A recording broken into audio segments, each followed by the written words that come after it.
Otra reunión más, otra charla de miércoles 15:15. Gracias por estar todos por acá. Realmente, nada, estamos siempre esperando encontrarnos en el agua y, bueno, vamos ayudando por este lado.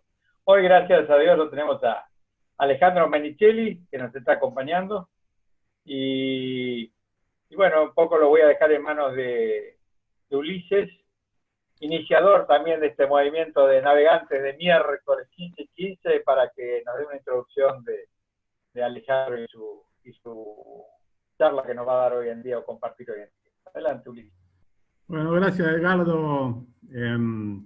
Como venimos hablando, ya esta es la tercera charla de los miércoles en Navega. Mientras se van agregando, les cuento que es este grupo que nació hace 6 años, que navegamos los miércoles, cuando podemos, que tenemos alrededor de 600 contactos en el Facebook y 150 en el chat, y que la idea en esta época particular de pandemia fue tratar de conocernos un poco más, y por eso iniciamos esta charla. Empezamos con uno de nuestros compañeros navegantes, Luis, que nos contó sus experiencias de la Armada y los submarinos, después con Gustavo sus navegaciones por el Atlántico Norte, y hoy estamos con otro integrante del grupo, se llama Alejandro Menichelli. Muchos lo conocerán porque él participó en el diseño del perfil y los nombres de más de 12.000 barcos que navegan en el río. Es navegante del Don Corleone 2, es socio del Club Náutico Albatros, hace 25 años más o menos que está en esto de la restauración de barcos. En total tiene unos 12 barcos restaurados y 60 customizados. Y bueno, Edgardo, te dejo para que inicies la charla con Alejandro y le des la bienvenida. Ale, nuevamente, gracias.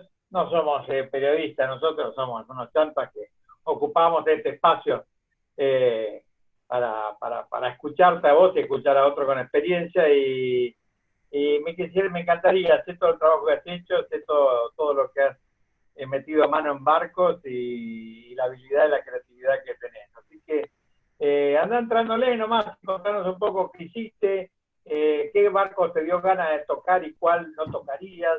A ver, llevarnos un poco a la conversación. Hola, buenas noches a todos. Gracias, Edgardo. Gracias, Ulises. Quiero saludar a varios conocidos, amigos, y gente que hace un montón que no veo. Bueno, gracias por estar acá. A varios, no voy a nombrar a uno porque me quedan afuera otros. Muchas gracias a todos. Y bueno, desde ya siempre tuve una gran admiración por ustedes, los que pueden a veces desengancharse del laburo los días miércoles a las 15 horas y como una religión, como fieles que van a misa, se suben al barco, sueltan amarras y salen a navegar. Pase lo que pase, haya el tiempo que haya, y realmente muchas gracias por invitarme hoy a charlar con ustedes.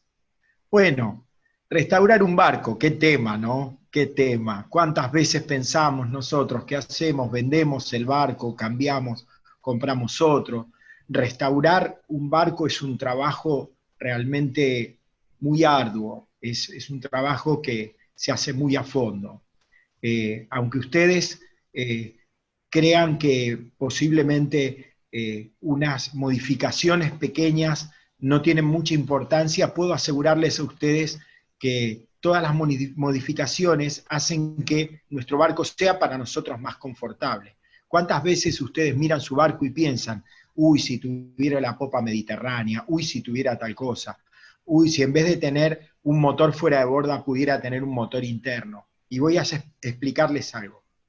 Una popa mediterránea, un motor interno, infieren directamente en el valor del barco. Entonces es muy importante cuando pensamos en actualizar, en modernizar o en hacer algún retoque en el barco, tenemos que pensar si lo que buscamos es hacer una inversión por un lado o buscamos mejorar un barco para nosotros. Entonces, tenemos que tener en claro, ¿qué estoy haciendo? ¿Me estoy armando mi barco o voy a hacer negocio?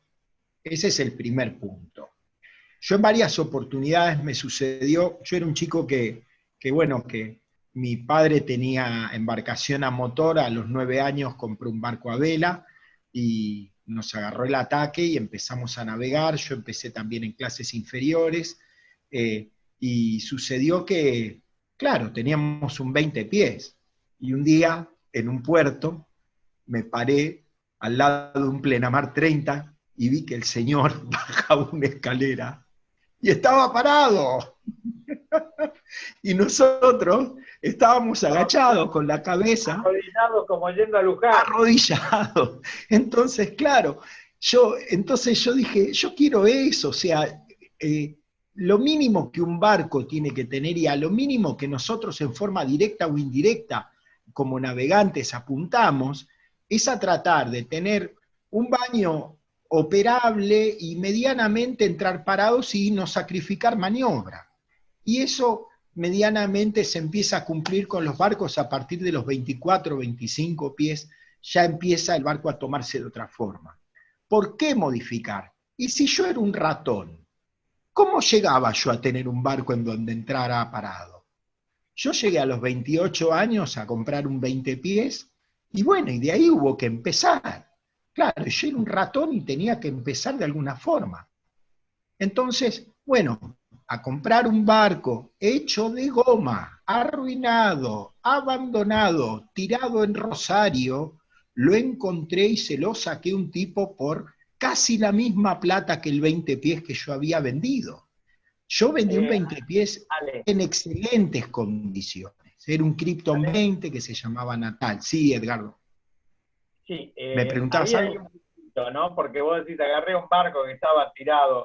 Ahí yo hago hincapié en esto. A veces el barco que está tirado, ponerle plata es un tema, o modificarlo es un tema. La otra cosa es modificarse un barco a tu gusto y el día que vas a venderlo te dicen, ¿qué porquería que hiciste? Entonces tenés que ponerle un poco también a un poco de idea para echarle mano, claro, ¿no? Y modificarlo.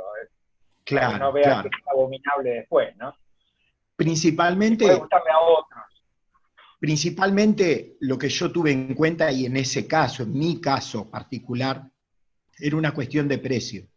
O sea, era ese barco o ese barco, porque era de una señora que había enviudado, había salido ya la declaratoria de herederos, y era un momento muy difícil, fue anterior era el 97.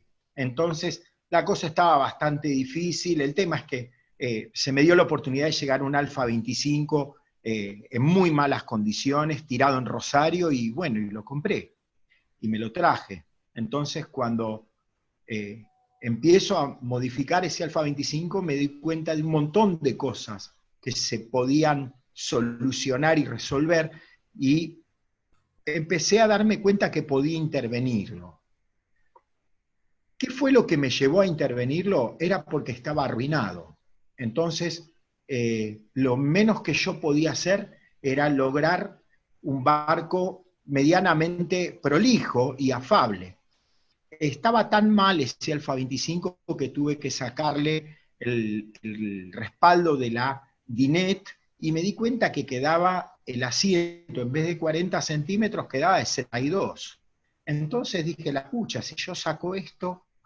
Y así empecé despacio a darme cuenta, cuando terminé ese Alfa 25, que bueno, que yo había gastado $5.300 en un barco que luego vendía en 13.000. Y yo dije, la pucha, yo no metí acá $6.000, pero ni por las tapas, había metido $2.500 con toda la fuerza.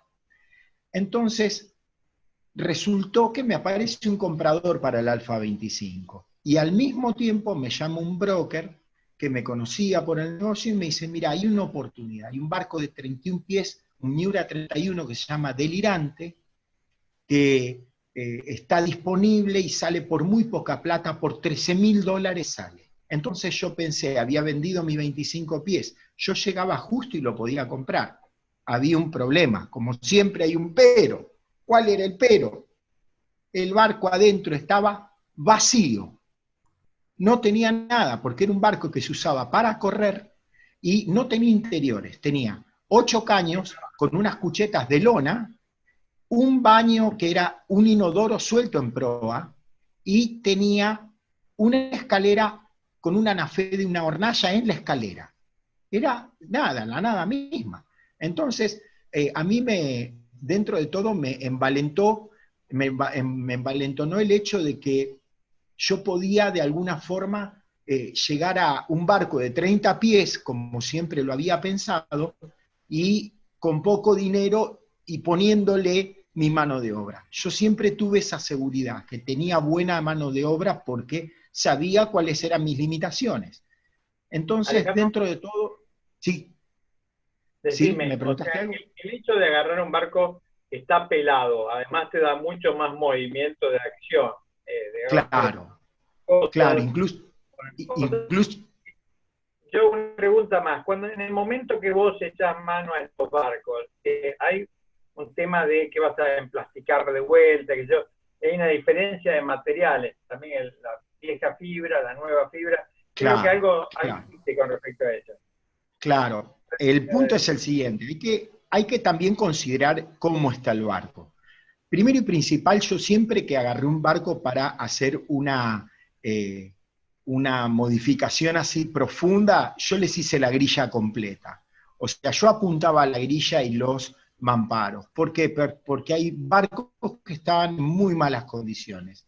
El Alfa 25 le tuve que limpiar toda la grilla. Incluso saqué la quilla de ese barco. ¿Por qué? Porque cuando un barco está mal de abajo, es muy difícil después, una vez que vos ya armaste el liner se le denomina a los, llamémosle, zócalos que se pegan arriba de la grilla con las cantoneras que componen después el mobiliario interior, ¿de acuerdo? El Miura 31, como vos dijiste, era una fibra de vidrio que estaba bastante cansada.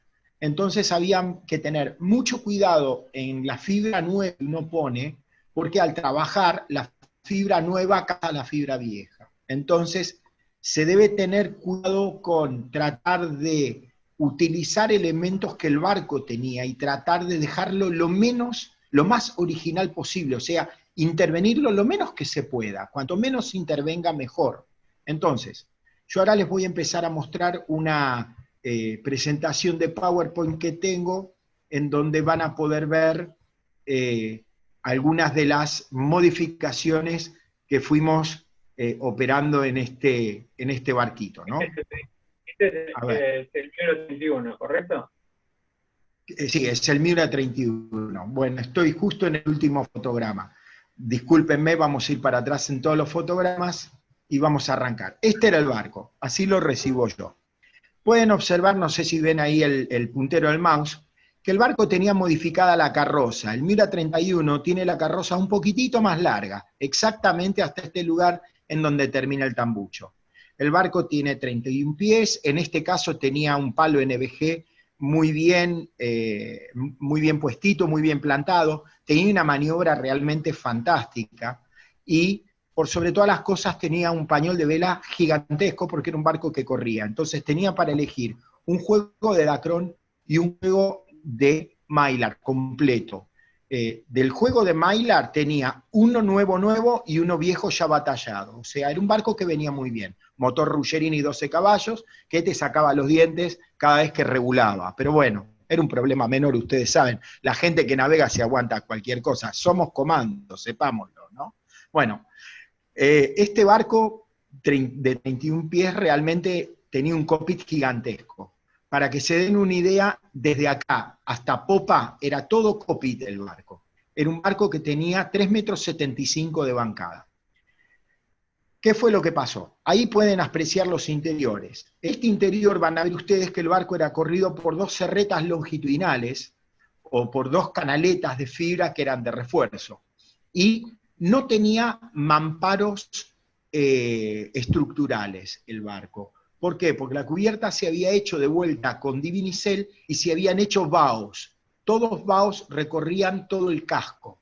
Entonces, las landas estaban agarradas al casco y pasaban a través de la cubierta. A este barco se le abrió toda la cubierta y se hizo toda completa de Divinicel. Era un barco muy liviano y caminaba que daba calambre. Era un barco muy ardiente, muy picante, muy lindo barco. Este originalmente Bueno, de Castillero era, Alex.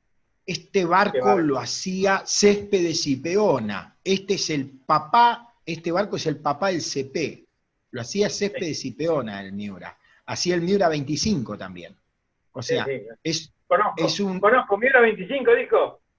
es una albóndiga. Hay un tipo que navega en el río, yo les voy a explicar una cosa, se llama Místico. Es un desgraciado. Me apunta a la proa y me grita agua, y yo vengo con la familia, me hace tirar la cerveza. No se puede creer. Bueno, volvamos a lo nuestro. Continúe. La planificación de este barco se llevó a cabo pensando en lo siguiente. Originalmente los Miura 31 traen, después del mamparo, y trae un pequeño baño de unos 62 centímetros por 1,05 m de altura. Entonces es un baño prácticamente inviable, hay que ser contorsionista.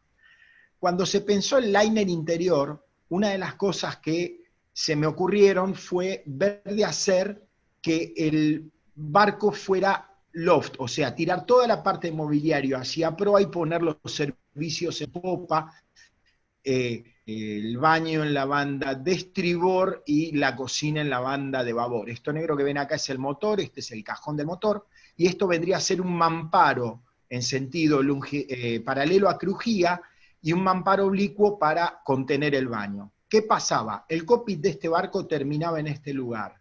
Entonces teníamos que hacer un puente en el cual íbamos a aprovechar para poner el traveler para que pudiera albergar el sanitario. No sé si se llega a ver ahí abajo. De esta forma nos dimos cuenta que los muebles de este barco que nos podían llegar a funcionar eran los muebles del Sailor 875.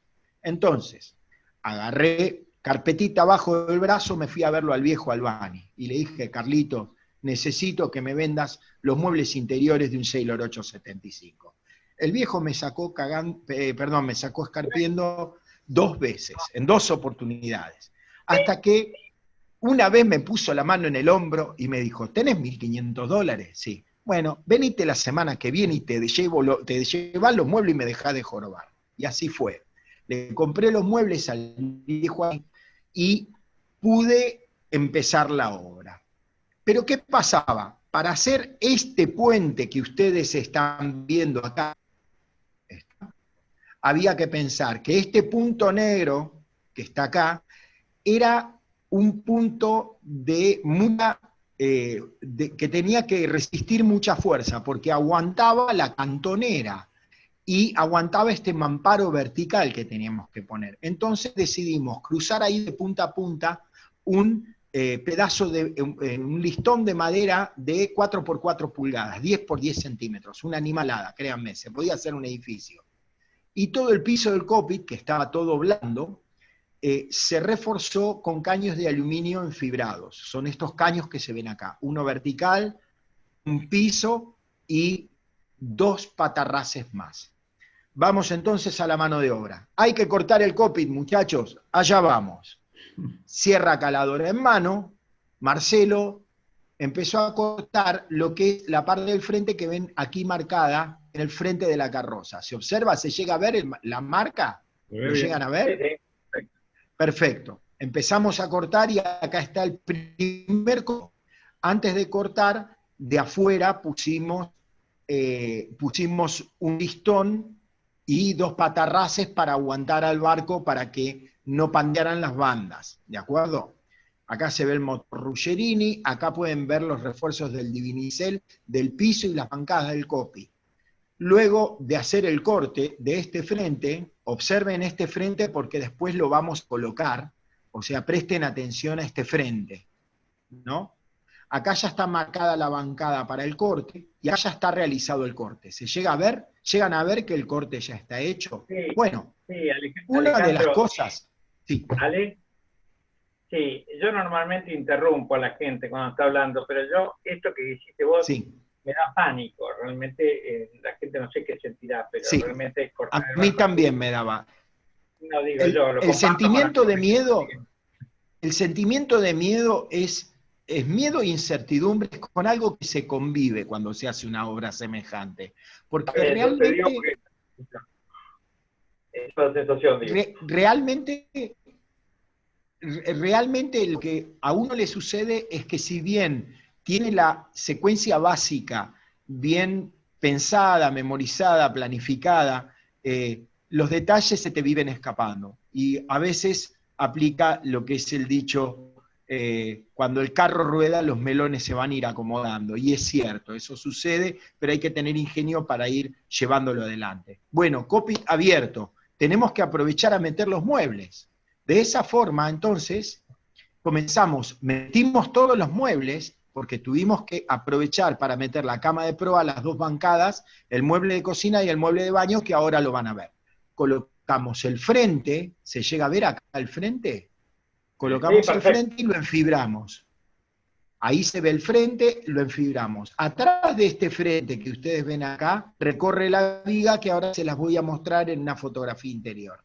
Entonces terminamos el puente de este Miura 31. Esto es del lado de adentro con el puente ya hecho. El frente de madera que antes le mostré es esto que se ve acá. ¿De acuerdo? Y esta es la viga que recorre toda la manga del barco y que traba contra el casco con una traba mecánica. No sé si la llegan a ver, era una huecha de madera de anchico en donde se apoyaba esta viga que iba de lado a lado en toda la manga. Esto nos daba la garantía y la seguridad de que el barco no se movía nunca más. O sea, esto estaba realmente rígido, pero no al punto de ser algo que no trabajara, sino que la madera le permite que trabaje, es un material muy noble la madera en este sentido para darle elasticidad a un modelo, ¿de acuerdo? Aquí tienen el armado. Acá se observan el vado de proa, que es donde estaba el mamparo cuando se hizo. Este vado de proa era estructural. Y eran estas ménsulas que ustedes ven acá, eran ahí se llega a ver la costura de las landas en el casco que llegaban hasta este refuerzo. Aquí ven las otras dos refuerzos de landas, o sea, eran 3 los refuerzos, y ya colocamos los mamparos. ¿Está?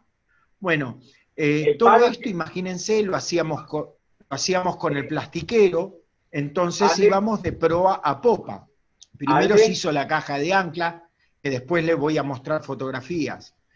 Luego colocamos, sí. Sí, el palo ya era pasante, siempre fue pasante, el palo no siempre fue sido... pasante. Okay, siempre fue pasante. Por eso fue un lío pasar la cama de proa para adelante. Esto que ustedes ven acá, que son los mamparos ya colocados, nos permitía seguir avanzando e ir colocando las bancadas, ¿de acuerdo?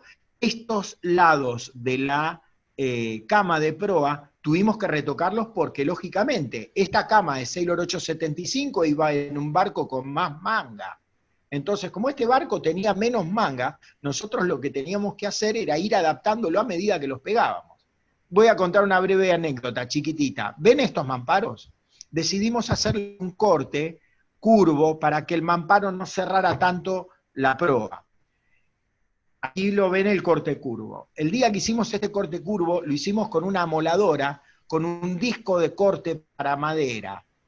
En el momento en que estábamos cortando, éramos 2 personas, se me traba la moladora y sale volando, encendida la moladora con la sierra 13.600 RPM.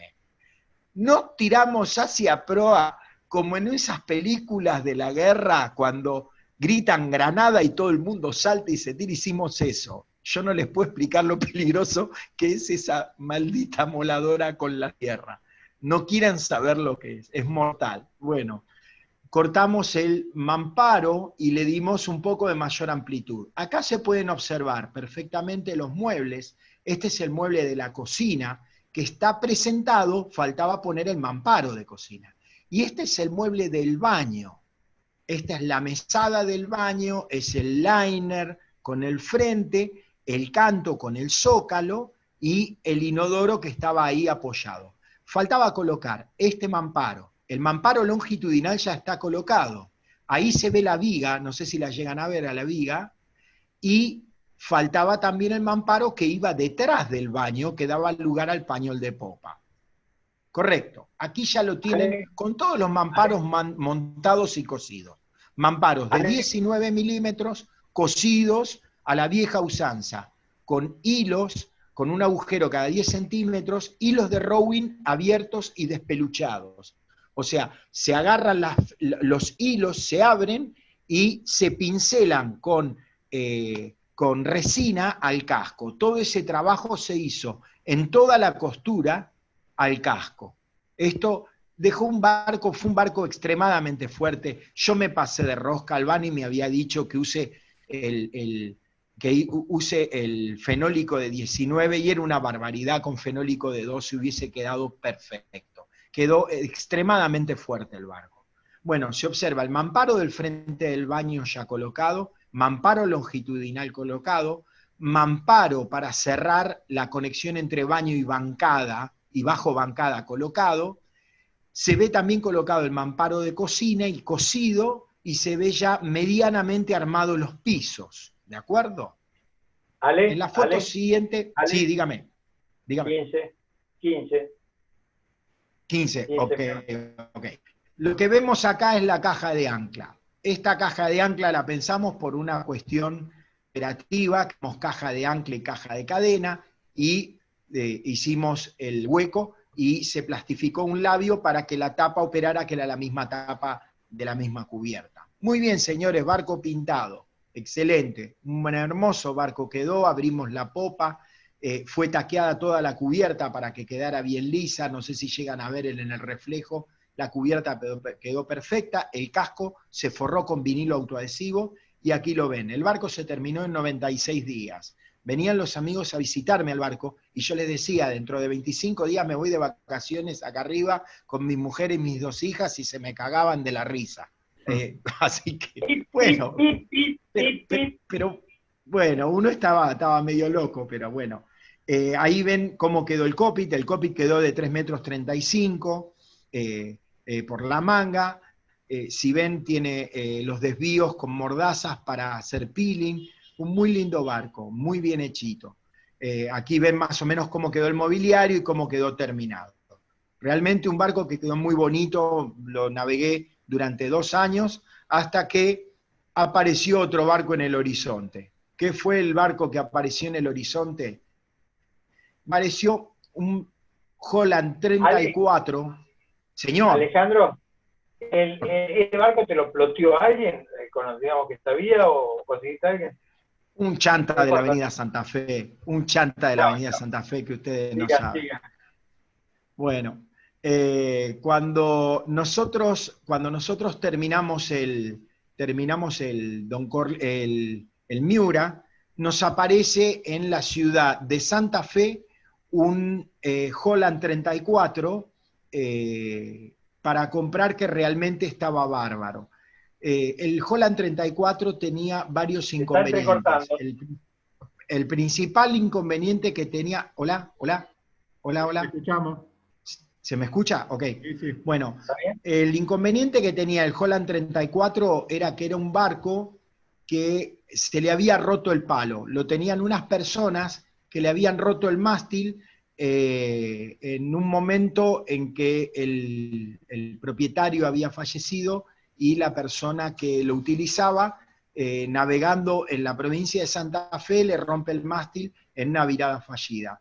Una vez que rompe el mástil, el barco lo dejan de usar, queda prácticamente abandonado a las buenas de Dios, y una vez que el barco quedó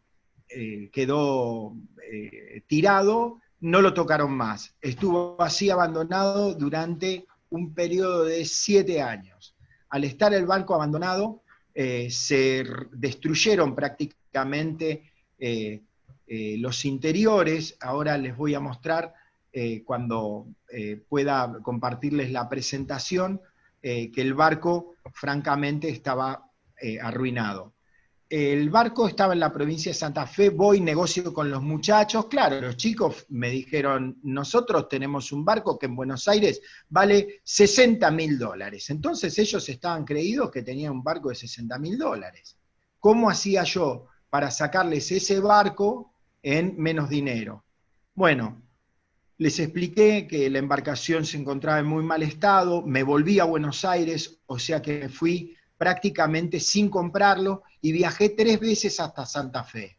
Logro comprar el barco es este que ven acá, con el palo roto en 3 pedazos puesto arriba de la cubierta.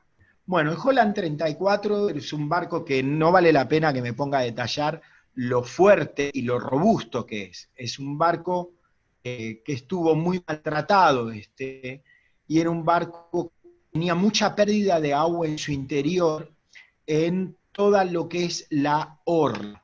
Era un barco muy percudido.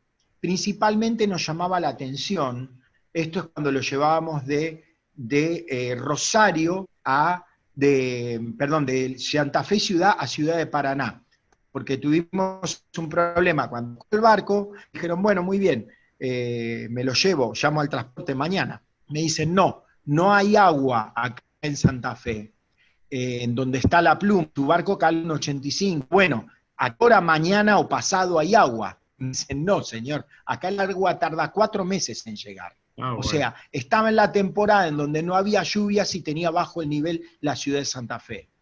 Me comunico, de casualidad me visita en mi negocio el prefecto nacional naval y le cuento lo que me pasaba. Y me dice, el sábado véngase, le resuelvo el problema. Me trasladó con personal de prefectura el barco a la ciudad de Paraná, que son 40 millas, no, perdón, 24 millas, y en la ciudad de Paraná lo pudimos sacar y traerlo. Bueno, aquí lo tienen. Un extremadamente obstruido por un traveler que lo recorría de punta a punta en el sector de labor, no sé si ustedes llegan a ver, en el sector de labor todos los molinetes, y en el sector de timón una caña de 1,45 m que barría absolutamente todo el cockpit de popa. En la popa, si llegan a ver, acá lo ven, desde este candelero hasta donde el barco terminaba, había 1,40 m de barco tirado a la basura. De ese modo, una de las cosas que empezamos a sopesar es de adoptar la idea de un barco abierto hasta popa para que drene el agua en caso de embarcarola, y tratar de reubicar ese traveler. Por otro lado, vimos la posibilidad de que el timón de este barco era una pieza extremadamente grande, la caña era una pieza extremadamente grande que molestaba bastante al navegarlo en el cockpit. Les voy a mostrar en qué estado estaba este barco. Fíjense ustedes que era un barco que estaba muy oscuro, mucha madera y muy oscuro. Ahora se van a dar cuenta que cuando muestra algunas fotos más, bueno, todo el instrumental antiguo, el tablero antiguo, el revestimiento en matelacé, ¿no? Y el barco era una mugre. Miren en el estado que estaba. Estos eran los rincones donde estaba la orla. Estos son los mamparos chorreados de haber chorreado agua durante años. No sé si se llega a ver aquí. El Holland 34 tiene 2 cerretas longitudinales de refuerzo, donde por ahí van los cables. Bueno, sacamos los manojos de cables empapados en agua directamente. Aquí se ve cómo estaba abierta en la unión de casco-cubierta, y estos son los tornillos de la orla. Cada orla tenía 112 tornillos, o sea que hicimos 224 tornillos que estaban atornillados desde hacía 18 años, los fuimos sacando. Mientras Bacari mira la hora y dice corner número. Entonces, aquí vemos el motor Yanmar, que estaba en excelentes condiciones, pero todo el mamparo de popa, este que está acá, esto es debajo del cockpit, estaba todo podrido, tuvimos que sacarlo completo. Aquí se llega a ver un poco también, se llega a ver un poco el estado en el que estaba el barco. Estaba muy percudido, un barco que estaba muy mal. Bueno, manos a la obra. 15 días de lluvia, cuando llegamos a Buenos Aires, le armamos una carpa y nos pusimos a trabajar. El planteo que hicimos es el siguiente. Esto que ven ustedes acá es el plano original del liner del Holland 34. Esto que ven acá es el plano original del liner del LEF 34. Y esto que está acá es la modificación que nosotros pensamos, y entonces me agarré la carpetita y me fui a verlo a Alejandro Jacopetti y le dije, flaco, me tenés que vender un juego de muebles para un LEF 34 o LEF 30, que eran muy parecidos, después me enteré. Me dijo, bueno, no hay ningún problema, me traes 15 billetes con la imagen de Washington y de Franklin y yo te los hago. Entonces, bueno, en 15 días me los tenía listos. Manos a la obra. Vamos a abrir la popa. Enciendo la moladora y con el disco empezamos a cortar. Hicimos el corte como lo habíamos emplantillado y pensado. Aquí se ve cuando empezamos a plastificar estos refuerzos longitudinales que iban de banda a banda. Observen en el estado en que estaba este mamparo. Este mamparo, antes de cambiarlo, tuvimos que plastificarle los refuerzos para que no pandeara el cockpit cuando nos parábamos en él. Aquí pueden observar cómo se hizo solidaria la limera a este refuerzo y luego se puso detrás de la limera un mamparo longitudinal. Porque ¿qué fue lo que hicimos?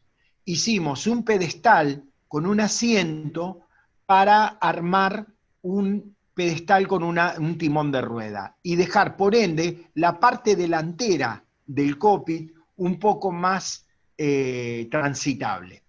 Esto que está acá es el piso que se le armó en donde estaba la popa abierta. Desde acá hasta acá había 1,44 m. ¿Está? Luego hicimos los laterales, que son estos laterales que se ven acá. Esta reforma a fondo fue a fondo. Cartucho de dinamita y a sacar todo. Estaba todo podrido. No había nada sano. Observen el lío que hicimos con la cocina. Fíjense. Esto ya es el barco a media obra. Lo que ven ustedes acá fue una modificación que se me ocurrió. ¿Por qué? Si volvemos hacia atrás, vamos a ver que este barco tenía una mesa de navegación que ocupaba 1,45 m. Perdón, 1,25 m. Desde acá hasta acá había 1,25 m. Entonces, en el liner, cuando hicimos el proyecto, nosotros lo que hicimos fue dar vuelta a la mesa de navegación. Esta es la bancada de la mesa de navegación y esta es la mesa de navegación, y nosotros utilizamos para la mesa de navegación la punta de esta bancada. ¿Cómo resultó esto? Se preguntarán. Este tipo estaba loco. Sí, yo estaba loco. Pusimos un mamparo y este mamparo dividió lo que era el camarote de popa. Esta madera que ven acá es toda la cama de popa que llegaba hasta acá. ¿De acuerdo?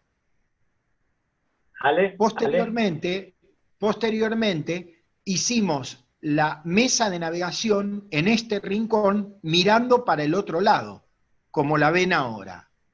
Esta mesa de navegación tenía un cajón para una computadora que la hicimos andar con 12 voltios y un monitor que también funcionaba con 12 voltios. ¿Cuánto tardaste para hacer este trabajo? Este trabajo se hizo en 90 días. 90 días. 90 días. Imposible. Bueno, esto que ven acá es el baño. Este frente es el frente de la cocina que lo reutilizamos. Aquí ven más o menos todos los muebles acomodados. Esto que ven acá, este corte que ven acá, fue la adaptación a la curva que tuvimos que hacer para que los muebles coincidieran con la curva del barco. Bueno, seguimos con el despanzurrado Holland 34. Bueno, antes que nada, yo quería contarles que toda la modificación de este barco, una de las cosas que nos concentramos fue en hacer que el barco deje de ser oscuro. Era un barco que tenía madera por todos lados y realmente se veía muy oscuro. ¿Por qué? Porque todos los revestimientos que se observan en este barco son revestimientos que eran oscuros. O sea, sacamos de acá la madera terciada oscura, esto terciado oscuro, acá todo oscuro. Entonces, fuimos sacando, si observan, el mamparo se pasó a blanco, justamente para quitarle esa sensación de oscuridad que el barco tenía adentro. Avanzando un poquito más, les contaba antes que esta cuña que se ve acá fue la adaptación que le tuvimos que hacer a la cama de la bancada para que entraran los muebles. Voy a mostrar. En el plano que está acá, ustedes van a notar, no notan algo. Esta bancada, en el Holland 34 original, tenía una cama baja y una cama alta, tenía una cama baja y una cama alta, de ambos lados.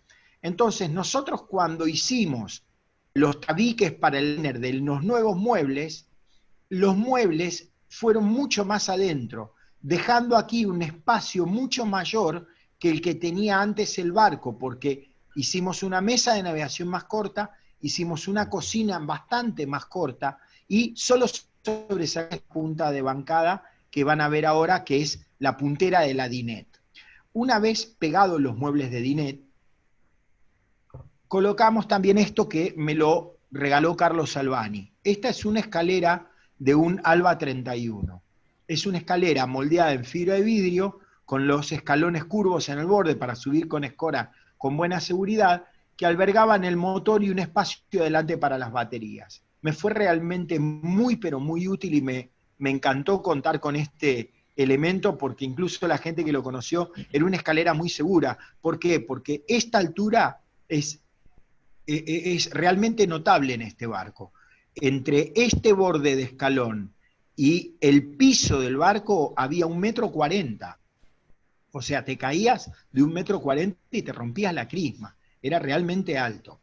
Aquí vemos la parte de proa. Si observan, para meter la cama de proa la tuvimos que partir al medio porque no pasaba. ¿La ven ahí que tiene una raya que está partida? Ahí, ahí y ahí. Esta cama entró en 2 pedazos. Se plastificó en las bandas, se plastificó en todos lados y se hizo un mamparo longitudinal para sostenerla. ¿De acuerdo? Aquí ven la cama ya con la goma espuma de 28 kilos cortada y adaptada a la forma.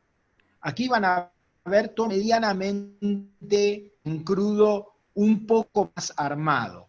Van a observar que de este lado quedó una cucheta y luego de la cucheta un pañol de guarda. Esto se podía caminar hasta acá perfectamente. Realmente fue un barco que quedó sumamente espacioso.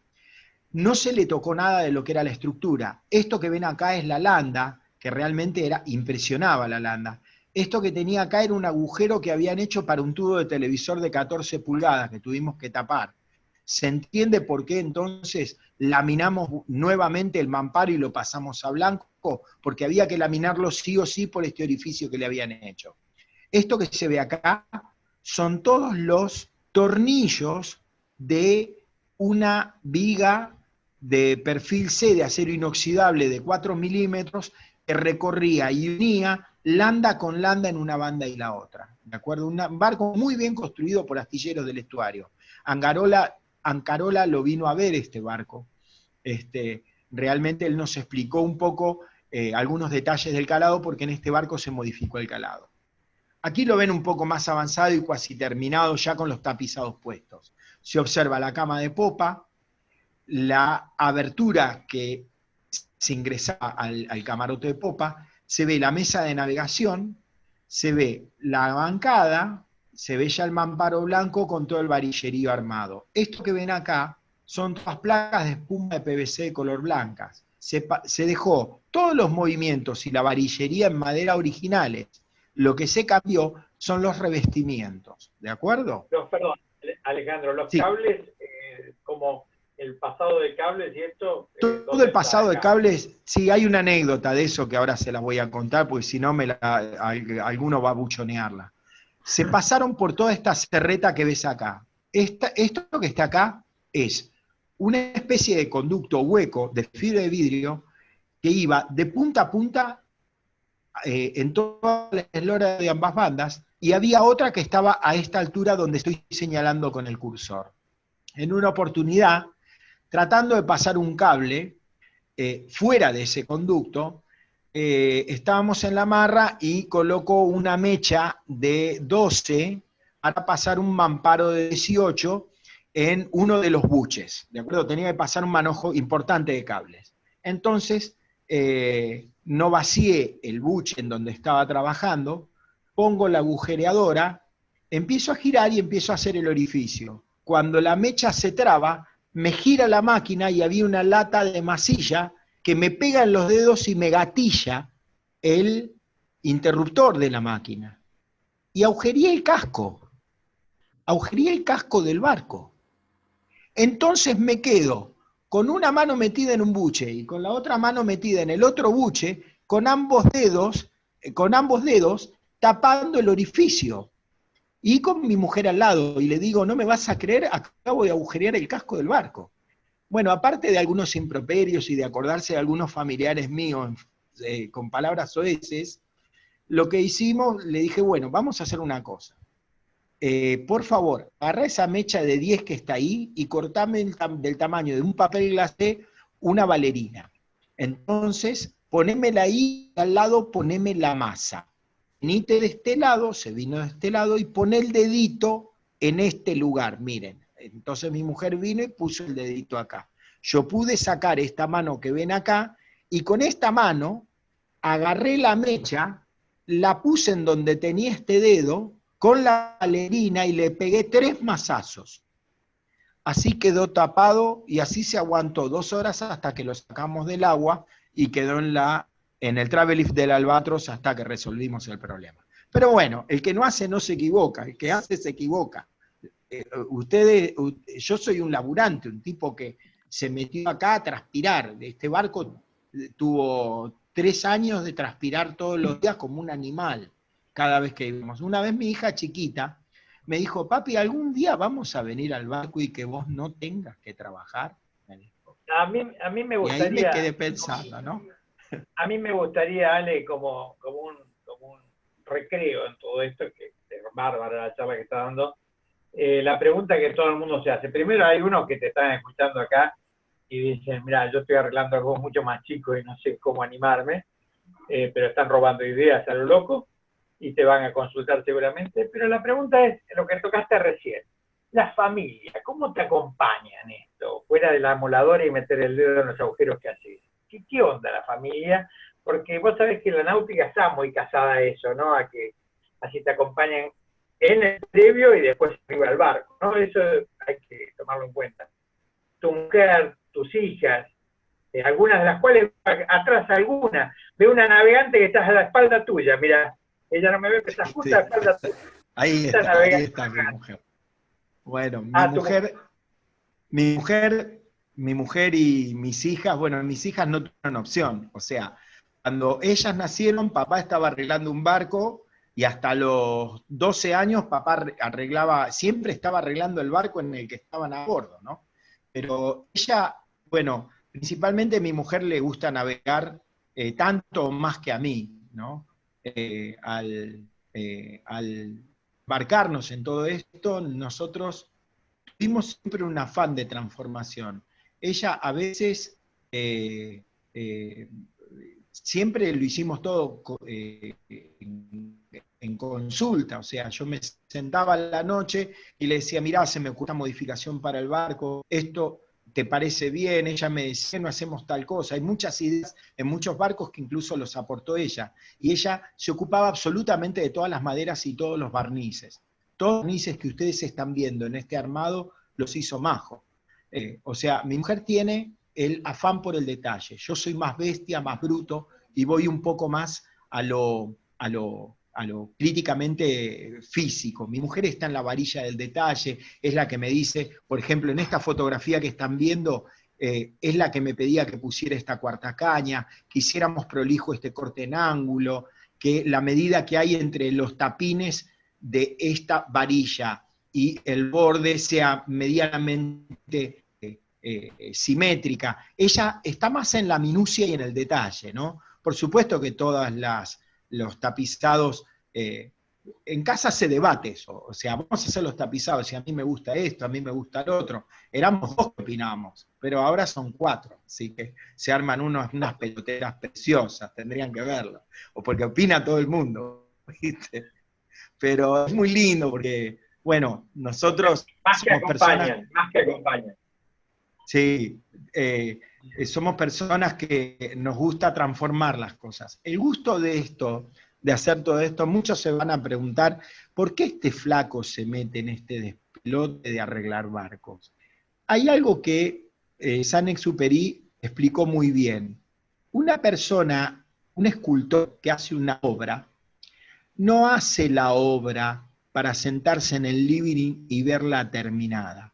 Lo que a él lo edifica y le gusta y le produce placer, no es la meta, es el camino hacia, es es el transcurso en el cual vos algo que estaba hecho miércoles, lo transformás y lo dejás de una forma increíble.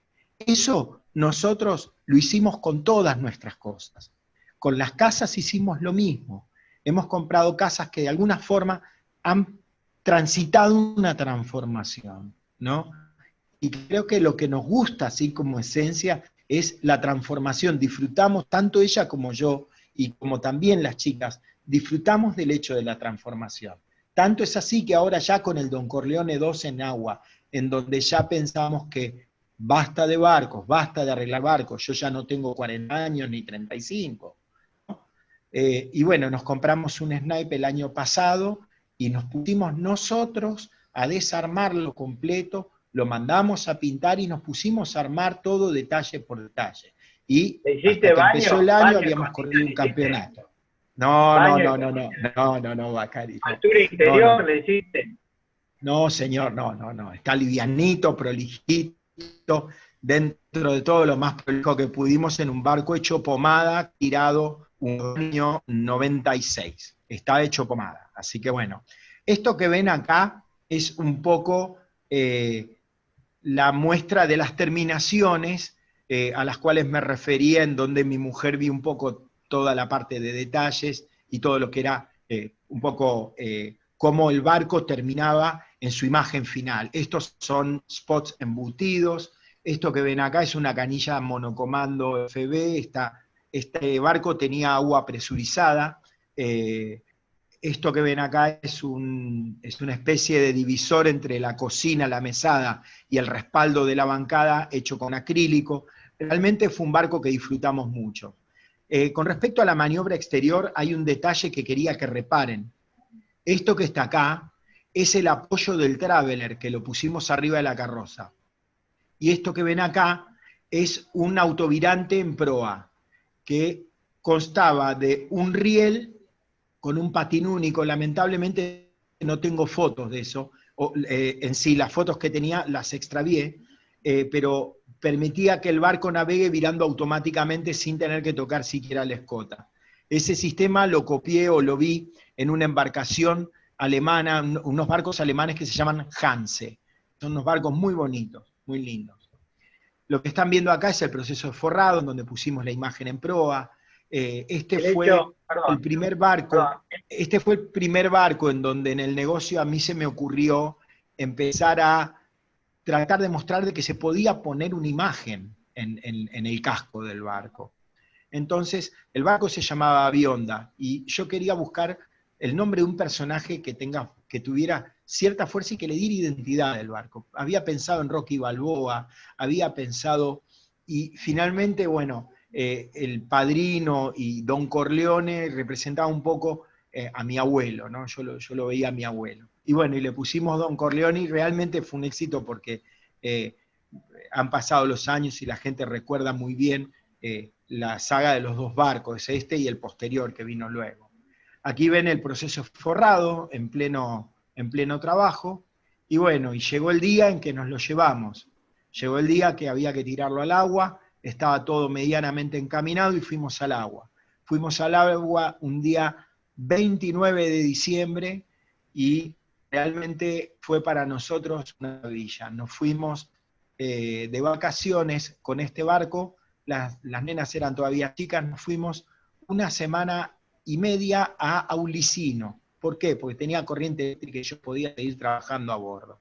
Seguí trabajando todas las vacaciones, logré conectar el agua, logré conectar todos los artefactos de luz y hacer todas las terminaciones que queríamos. Aquí lo ven ya con los antideslizantes pintados en un color grisecito, apenitas, un color que recomiendo mucho, que es muy lindo y le da muy buena presencia al barco. Los antideslizantes son superficies que ocupan casi el 95% de la cubierta. El antideslizante puede no pintarse a soplete, sí. El antideslizante en gris, bueno, se dice en toda la cubierta, y eso también te ayuda un poco en el reflejo de cubierta. Sí. La cubierta en gris influye mucho en el reflejo de la cubierta en sí, cuando tenés horas de navegación. Sí, aparte de influir en la cubierta, ¿sabés también qué ventaja tiene? Que vos divisás perfectamente en dónde estás parado si tenés o no antideslizante. Y eso es importante a veces. Cuando estás medio exigido y con carga, yendo a proa, vos tenés que tener cuidado de no pisar en un lugar en donde te podés pegar la resbalada, ¿de acuerdo? Obsérvese también que en los antideslizantes, la ventaja que hay en el antideslizante es que se puede pasar a rodillos. Se los recomiendo a todos ustedes en sus barcos, que si ustedes no tienen la cubierta en buenas condiciones, al cambiar los antideslizantes, o sea, al pintarlos, se logra mejorar el 95% del aspecto y hace mucho a la calidad de vida a bordo el tema de la pintura de los antideslizantes. Esto es un epoxi. Esto es un epoxi. Sí, decime. ¿Estás hablando de antideslizante con microesfera también? Sí, te iba a decir la composición ahora. Eso se hace con epoxi, se le pone microesfera, no mucha microesfera porque el problema que hay con la microesfera es que después es muy abrasiva y se pasa con el rodillo para fibra que genera una especie de gránulo. Esto tiene apenas 2 o 3 gotitas de tonalba de color negro que opera perfectamente como coloración en los epoxis. Funciona a la perfección. Y bueno, aquí lo tenemos, fue un barco que nos dio mucha alegría porque fue en el barco en que mis hijas fueron chiquitas y empezaron un poco más a disfrutar. Antes eran demasiado bebés, pero realmente la familia disfrutó mucho de este barco. Cuando lo vendimos fue un barco que lo extrañamos bastante desde el comienzo. Fue un barco que se le dejaron las velas originales, no se le gastó un peso en trapos, vino muy bien de trapos, vino con Jennaker, con Spinnaker, con Rich, vino con... le compramos una mayor usada con Lazy Bag, eso sí, compramos una mayor, me parece que era Doyle, si no me equivoco era Doyle, pero que estaba en muy buenas condiciones. Bueno, y este fue lo que fue el Don Corleone 1. Yo dentro de todo lo disfruté mucho este barco. Creo que incluso acá en la familia también nos pasó. Lógicamente el Don Corleone 2 es el barco que, bueno, también nosotros tuvimos, así como el actual. Este es el 39 si ustedes me pies. preguntan... Sí, el 39 pies. Si ustedes me preguntan, es un barco sensacional, ¿no? Pero es un barco que es un poco mucho. Ahora les voy a compartir, van a poder ver varias cosas de este barco. Fundamentalmente lo que más me interesa que vean es los avances de la construcción. En el primer fotograma van a ver el plano bélico. Muchas personas me han preguntado por qué lo hice con tan bajo calado. Este barco originalmente fue pensado para un calado de 2,20 metros, es un dibujo de Javier Soto Acebal de 39 pies, y sacaron una versión de crucero con 1,85 metros de calado, con un bulbo un poco más grande. Y después sacaron otra versión más de 1,65 metros de calado, con un palo 1,25 metros más corto que el de calado de 1,85 y con un bulbo un poco más grande. El Don Corleone 2 fue el segundo barco que salió con 1,65 metros de calado. Aquí ven, este liner no es el original del barco, porque la cocina tiene una leve modificación, la mesa de navegación en realidad está acá en mi barco. La bufanda es en honor a Jorge Newbery. ¿Cómo es lo de la bufanda blanca que tenés puesta? Sí, algo por el estilo, aguárdenme un segundito. Inicio, a ver, vamos a abrir acá. Ahí está, acá la encontré. Mirá que tenés muchas preguntas todavía, Ale, colgadas, ¿eh? Bueno, hagamos una cosa. ¿Por qué no quieren que arranquemos con las preguntas? Abrimos un poco a las preguntas y después, en todo caso, nos extendemos, ¿sí? ¿Te parece? Bueno, dale, vamos. Manos, ¿sí?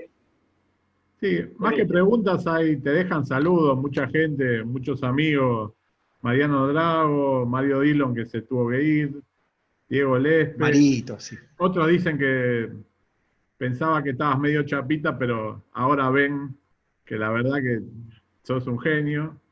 No, no, no, de ninguna forma. Nicolás nos dice que el Deviante corría con el Epcot. Mirá vos, Nico Perroto. Niquito, Sí. acá abajo está. Ahí abajo, Nico. Después está Ahí. Marcelo, que está arreglando un Boomerang 21, que nos pregunta algunas dudas, que le filtra agua al timón, que tiene que bajar la quilla con qué sellador después te parece para usar. Me parece que por ahí después alguna cosa así muy específica se puede contactar con vos, si te parece. Sí, O si la sí, querés ahí me preguntan sobre, Pablo me pregunta sobre la reparación de una cubierta tipo sándwich Sí, hecha corcho. sí, Es muy habitual en los barcos que se les ponía una espuma poliuretánica de 2 componentes, que esa espuma, al capilarizar agua, se empiece a rechupar. Entonces, la sensación y el diagnóstico de esto es que cuando se camina la cubierta, el barco hace un ruido como si estuviéramos pisando galletitas express. sí. ¿Está? El ruido es ese, exactamente. Cuando esto sucede es porque el Kiri o el Divinicel o el Aircel o lo que tuviera en el sándwich de la cubierta está cediendo. Cuando esto pasa, suceden 2 cosas. Lo primero es que es muy factible que tenga agua. Y lo segundo, que el inconveniente que hay es que se va debilitando porque justamente el sándwich lo que hace es servir de componente físico. Entonces, al no estar el componente físico, se empieza a pandear la superficie. Cuando esto pasa, hay 2 caminos. Uno es abrir desde abajo y plastificar Divinicel o Aircel o Honeycomb, lo que en cada caso crean que es conveniente. Y la otra forma es la manera más difícil, que fue la que hicimos con un Plenamar 27, que era de mi suegro, que consistió en hacer orificios en todos los antideslizantes, porque después se pintaban fácilmente, e inyectar con jeringas de veterinaria la resina con carga. La carga es talco. Entonces se hacía una mezcla de resina con carga y se inyectaba mecánicamente por esos orificios hasta que se saturaba y rebalsaba. O sea, se hacía un orificio. La bancada no era recta, o sea, el nivel de la bancada no era horizontal. La cubierta tenía voleo, entonces se hacía un orificio en la parte más alta y un orificio en la parte más baja. Se empezaba a inyectar por acá y cuando rebasaba por este orificio significaba que ya estaba bien permeabilizada toda la parte de la base, pues se había llenado. Entonces íbamos tapando y haciendo orificios anteriores hasta observar el rebase, hasta que rebasaba el primero. De esa manera le metimos 65 kilos en ambas bandas, un Plenamar 27. Quedó firme como rulo de estatua, aparece de cemento la cubierta. Así que bueno, cuando tengan que hacer un trabajo así, a mí no me molesta que me llamen. Si me llaman a mi negocio o a mi teléfono particular, bueno, si estoy ocupado les diré, llamame en otro momento, pero cualquiera, yo no hago trabajos de restauración. Yo ya no tengo tiempo y no puedo hacer trabajos de restauración. Pero, y está grande además, ya está grande, está muy grande. Sí, no, en realidad no. En realidad aprendí a hacer los trabajos de restauración en vehículos. Entonces, todo esto traten de imaginarse, es mucho más fácil, porque en un vehículo es una caja cuadrada, no tiene curva de casco. Entonces, es mucho más sencillo. Hice unos vehículos para Avon y la Alsec, que, bueno, resultó mucho más fácil y se utilizan la mayoría de los métodos que los aprendés arriba de un barco, construyendo arriba de un barco.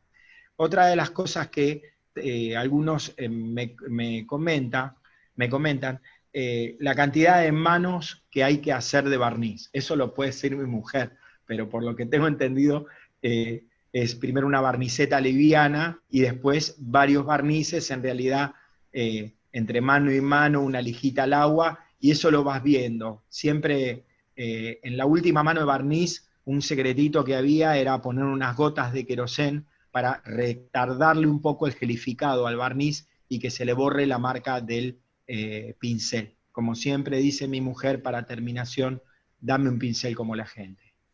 Así que, bueno, la otra cosa que también están preguntándome, cómo se compra el revestimiento de PVC para interior. El PVC espumado, ese revestimiento, se llama placa de PVC ultracompacto. Es un material sumamente útil, porque es un material que pesa una décima parte que el terciado en su mismo espesor. No capilariza el agua y dura aproximadamente 10 años sumergido. Es un material maravilloso. Se trabaja con cúter y se puede perfectamente pintar por arriba o forrar un vinilo sautil o directamente tapizar. Hay ahora hay disponibles material de 3 milímetros de espesor, de 5 milímetros de espesor, de 10 milímetros de espesor, y hay de 15 y de 20. Para que ustedes se den una idea, los de 15 milímetros de espesor se están empezando a utilizar para alacenas de cocina. Son muebles que incluso se pueden roscar, se puede atornillar perfectamente sobre ese material. El PVC fumado se compra en cualquier casa de acrílicos, lo pueden comprar, la plancha viene de 1,22 m por 2,44 m. Este material no puede plastificarse con fibra, ¿ok? No se puede plastificar con fibra. Se tiene que pegar a los mamparos existentes o al contracasco donde se va a pegar con métodos mecánicos, con Sikaflex, es lo mejor. Si quieren algo un poco más económico, se puede preparar resina de poliéster con talco industrial. Se hace una pasta de la viscosidad de un dulce de leche, se coloca con espátula, se apoya y en 20 minutos está seco. Hay que ponerle catalizador, por supuesto. A ver, ¿qué alguna otra pregunta? Yo después, Alex, porque hemos hecho un divisor interno de una camioneta mía y realmente el peso ha sido nada del material, y la facilidad de maniobra dentro de espacios reducidos ha sido muy buena. Realmente es un material asombroso, ¿no? Comparado con la otra cosa que comprobamos en el trabajo de tu camioneta es que el material se comporta muy bien con vibraciones, que tolera muy bien la vibración, porque yo no tenía experiencia colocándolo en vehículos. Así que con vos se dio la siguiente situación: o estabas súper conforme o me puteabas, pero bueno, por lo visto estás más o menos conforme, todavía estás conforme, ¿no? Bueno, y la otra cosa que también quedaba, me preguntan por el cielo raso, por ejemplo, con qué material revestía eso, me pregunta Mariano Jiménez. Se reviste con este mismo material. Todo lo que tenía terciado yo lo saqué y puse este material. Y terminó pesando el barco muchísimo menos, estaba mucho más liviano. Otras personas me han preguntado cómo calculábamos para el corte de la quilla. En el caso del Holland 34 y de un Bora 315 y un Plenamar 27, que también hicimos cortes de quilla, habitualmente hay un índice que se puede calcular, y que es que por cada 10 centímetros que se saca de peso hay que pesar ese volumen, y al colocarlo inmediatamente por encima del corte que se realizó, hay que multiplicarlo por un índice de 1,17. O sea, si sacaste 100 kilos, tenés que poner 117 para no perder par adrizante. ¿Por qué? Porque el brazo de palanca en el centro de gravedad es menor. O sea, al estar más cerca del centro de gravedad, hay que compensar con un poco más de peso. A medida que te vas acercando, ese índice tiene que ir aumentando.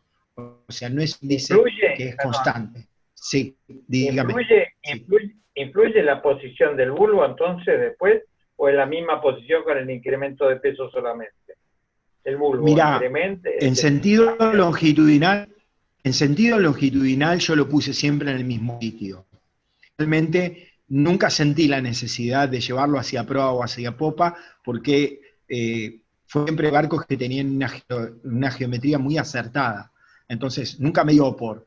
En el Don Corleone recién reforcé un poquitito el peso en proa, porque lo notaba que el barco no flotaba como estaba en el plano y como decía en el plano. El Don Corleone 2 me estoy refiriendo. El Don Corleone 2 es un barco que la gente de Astillero me llevó a un a un fabricante de quillas que se llama Gentile, que bueno, pretendía que lo pague $19.000, una locura total. Estoy hablando de esto hace 10 años, ¿no? $19.000 hace 10 años era una fortuna. Hoy para una quilla posiblemente es un número que no está tan lejos para un 40 pies, pero en aquella época era una locura. Entonces, yo lo que hice fue ver, hablé con gente del estudio Soto Acebal, y me recomendaron que fuera a hablar con Sergio Prats, pobrecito, Dios, ya partió, está navegando en otros lares, pero que cuando Sergio Prats, yo hablé con él, me pidió el cabezal de astillero, el astillero me cobró un peaje para prestarme el cabezal, y me puse en manos de Sergio y de un diseñador que ahora no me acuerdo el nombre, que dibujaron la quilla exactamente igual a la que había dibujado Soto Acebal, solo que el bulbo que pusieron el bulbo del Mystique, del Malbec 410. Entonces con ese bulbo estábamos llegando al peso. La quilla del Don Corleone pesa el bulbo 2 toneladas 300 y la pala 750 kilos. Es un quillote mixto porque es parte fundición, parte en plomo. Y bueno, la corrección que yo le hice, a mi gusto le faltaba para al barco, o sea, notábamos, nosotros lo navegamos de a 4 personas, no tenemos 9 personas para colgar en la banda. Entonces yo quería que el barco fuera un poquito más firme. Le agregamos 280 kilos posteriormente arriba del bulbo y hicimos un falso, digamos un falso dorso. Le hicimos al bulbo, que lo completamos con masilla con limadura de plomo. Se hicieron unas piezas de plomo que las hizo D'Andrea, y bueno, se atornillaron y luego se rellenaron los huecos con esta masilla que les digo, con limadura de plomo. Realmente el barco quedó muy bien, es un barco que estamos bastante conformes, y bueno, muchas veces me preguntan cómo es un 40 pies. El 40 pies es un barco que no es para cualquiera. Es un barco, si ustedes me preguntan hoy cuál es el barco, o cuál sería el barco ideal para nosotros, y yo les diría que un 34, un 36 pies. Un 40 ya es demasiado. Se me fue la mano, muchachos. Bueno, ¿qué le voy a hacer? Alejandro, Edgardo, si se quieren ir despidiendo, buenísimo, nos podríamos quedar horas, y por ahí hacemos otra, si Alejandro quiere. Cuando quieran. La próxima podría ser de estética de barcos. Buenísimo. Entonces mostramos perfiles y lo que le queda bien a cada barco. Eso, si quieren, lo podemos hacer. Edgardo, si te parece, a ver si lo vemos al Don Corleone un miércoles navegando, entonces. Sí, seguramente lo podemos sacar ahí, le echamos flip en el rancho y lo hacemos salir a navegar.